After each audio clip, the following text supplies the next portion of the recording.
ఆహా ఏమి రుచి అనరామై మరచి రోజు తిన్నా మరి మోజే తీరనిది. అబ్బబ్బబ్బబ్బా, ఏం లిరిక్స్ రాశారండి ఎస్వి కృష్ణారెడ్డి గారు. ఈ పాట వింటుంటే అలా పాత రోజుల్లోకి వెళ్ళిపోయిన ఫీలింగ్ వస్తుందండి. ఇదే లిరిక్స్ లో ఒక లైన్ ఉంటది, తాజా కూరలలో రాజా ఎవరండి, ఇంకా చెప్పాల వంకాయేనండి. Mind blowing and believable result జరిగేస్తది అమ్మ బాబాయ్. ఎస్, ఈరోజు మన డీజే రెసిపీస్ కిచెన్ లో తాజా వంకాయతో లొట్టలేసుకుంటూ తినే వంకాయ పచ్చడి చేస్తున్నాం. అస్సలు మిస్ అవ్వద్దు. చిన్న చిన్న చిట్కాలు ఇంకా చేయకూడని విషయాల గురించి కూడా ఇన్ డీటెయిల్ గా ఈ వీడియోలో డిస్కస్ చేసాం. ఈ రెసిపీకి పట్టే టైం సరిగ్గా 15 నిమిషాలు, ఇంతకంటే ఎక్కువ టైం పట్టదు. మిమ్మల్ని ఇంకెక్కువగా విసిగిచ్చను. వీడియోలోకి వెళ్ళిపోదాం. మొదటగా మనకు కావాల్సినవి 2 నుంచి 3 టమాటకాయలు. ఇవి మీడియం సైజ్ లో ఇలా ముక్కలుగా చేసుకొని పక్కన పెట్టేసుకోండి. 10 నుంచి 15 పచ్చిమిరపకాయలు. ఇవి పెద్దగా కారం లేవు, అందుకని నేను 10 నుంచి 15 తీసుకున్నా. మీ దగ్గర మంచి కారమే ఉంటే ఓ 2 నుంచి 3 తగ్గించేసేసుకోండి. ఇంకా మన కింగ్ వంకాయ మహారాజ్ గారు, ఇవి 1/4 కిలో తీసుకోండి. ఇక్కడ ఈ వంకాయల గురించి చిన్న విషయం చెప్పాలి, అది వండుకుంటూ మాట్లాడుకుందాం అంతే.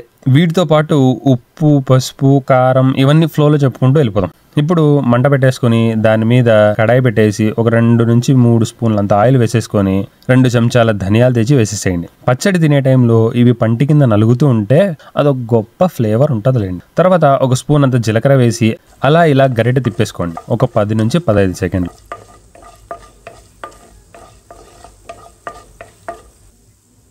తర్వాత మిరపకాయలు ఇంకా టమాటా తెచ్చి వేసేసుకోండి. అబ్బా, మిరపకాయలు చిటపటలాడిపోతున్నాయి కదా. ఇప్పుడు కాస్తంత ఉప్పు వేసి కలిపేసుకొని మూత పెట్టేసి ఉడకనివ్వండి.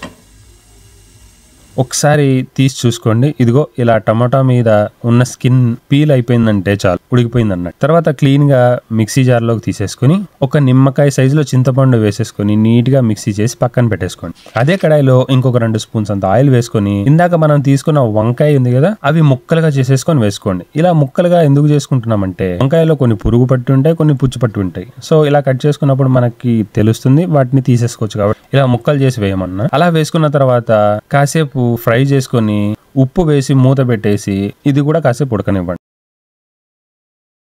చూసారా, ఇలా కాస్తంత మెత్తగా అయ్యాక ఒక పిడికెడు కొత్తిమీర వేసేసుకొని ఇందాక మిక్సీ చేసుకున్నాం కదా, అదే మిక్సీ జార్లోకి వంకాయలన్నీ వేసేసుకొని కొంచెం బరకగా ఉండేలాగానే మిక్సీ చేసుకోండి. అప్పుడే ఆ ఫ్లేవర్ ని ఎంజాయ్ చేస్తారు. లాస్ట్ అండ్ ఫైనల్ గా తాలింపు చేసుకుందాం. ఇప్పుడు సేమ్ కడాయి ఇంకొక 2 స్పూన్స్ అంత ఆయిల్ వేసేసుకొని ఒక స్పూన్ ఆవాలు, తర్వాత ఒక 1/2 స్పూన్ అంత జీలకర్ర, 2 నుంచి 3 మిరపకాయలు ఇలా సగం చేసి వేసేసేయండి. అలానే ఒక వెల్లుల్లిని తెచ్చి వేసేసేయండి. ఇంకా బెటర్ గా కావాలంటే చిన్న ముక్కలుగా చేసుకొని వేసుకుంటే తినేప్పుడు బాగుంటాయి. తర్వాత ఒక రమ్మ కరివేపాకు వేసి 1 నిమిషం పాటు ఫ్రై చేసుకున్నాక ఇందాక మిక్సీ తీసుకున్న వంకాయ ఇంకా టమాటా పేస్ట్ ఉన్నాయి కదా, అవి 2 మిక్స్ చేసేసి తెచ్చి ఇందులోకి వేసేసేయండి.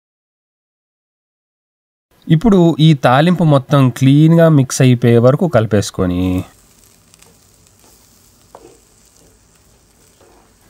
అంతే, ది బెస్ట్ అండ్ టేస్టీ వంకాయ పచ్చడి రెడీ. ఇది వేడి అన్నంలోకి కలుపుకొని తింటుంటే ఆహాహా, తలుచుకుంటుంటేనే నోరు ఊరిపోతుంది. అస్సలు మిస్ అవ్వకుండా ట్రై చేయండి. బెస్ట్ రెసిపీని ఎంజాయ్ చేస్తారు. ట్రై చేశాక మీకు ఎలా అనిపించిందో టేస్ట్ పక్కా కమెంట్స్లో చెప్పండి. ఆగండి, లాస్ట్ ఒక మాట స్టార్టింగ్ లో చెప్పా కదా, డిఫరెన్సెస్ ఉన్నాయి, తర్వాత చెప్తా అని. మనకు మార్కెట్ లో డిఫరెంట్ సైజెస్, షేప్స్ ఇంకా కలర్స్ తో వంకాయలు చూస్తూ ఉంటాం. ప్రతి ఒక్కదానికి ఒక్కొక్క స్పెషాలిటీ ఉంటుంది. అవన్నీ ఒక వీడియో సపరేట్ గా చేస్తాను, ఎందుకంటే ఒక్క వీడియోలో చెప్పేసే టాపిక్ కాదు ఇది. ఆ వీడియో కావాలంటే కమెంట్స్ లో ఎస్ అని టైప్ చేయండి. సో మరైతే నెక్స్ట్ చోలే భటూరా చేస్తున్నా. అది చాలా అంటే చాలా బాగా వచ్చింది. అస్సలు మిస్ అవ్వకుండా చూడండి. సరే అయితే ఇంకా ఉంటా మరి. Tata, see you, by.